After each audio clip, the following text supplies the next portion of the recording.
Well, after 2 days, the BRICS summit has just wrapped up now in India, creating an alternative global lender and stepping away from the dollar as a reserve currency, all among the main objectives. In New Delhi is RT's Priya Sridhar. The leaders from the 5 leading emerging economies in the world, Brazil, Russia, India, China, South Africa, are all here in New Delhi for the 4th annual BRICS summit.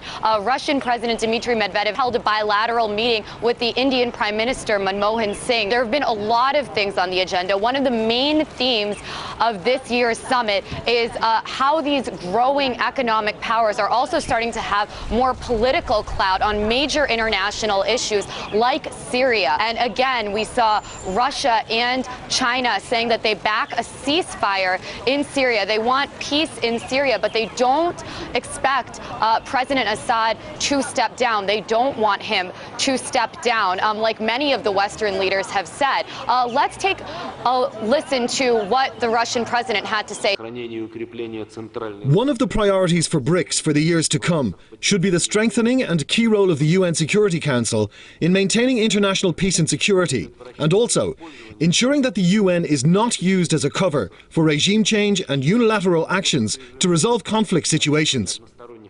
And that was another thing that all of these 5 leaders talked about, reforming the United Nations. Another point that everyone was talking about was Iran and how sanctions are not going to work on Iran. These 5 countries are expected in the next 8 years to make up 50% of the global GDP.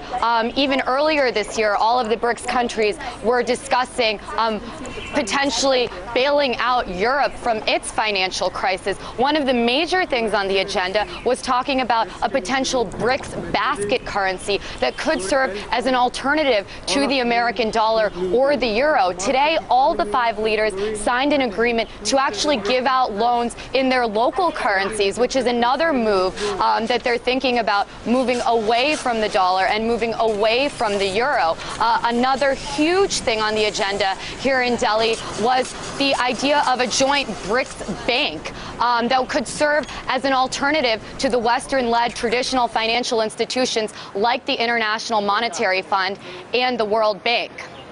And just a bit earlier here on the programme on RT, I spoke to Dr. Sriram Chaulia, Vice Dean at the Jindal School of International Affairs. He believes institutions like the IMF and the World Bank have frankly outlived their usefulness.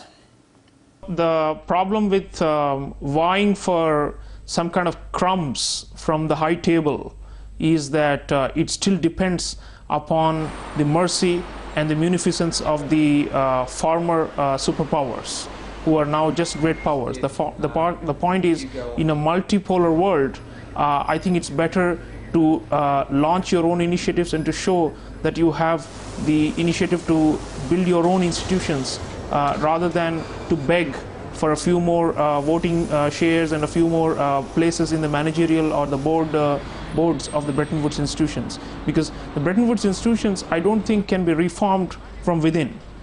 They have failed, so therefore it's better to either abolish it or to replace it with a new institution. So this is where I think the BRICS Development Bank comes in. This summit here in Delhi, they have really shown that they have the capability to forge ahead with new plans, new ideas, and new institutions in order to govern the planet with a new ideology and a completely new functional basis for organizing economic life on the planet.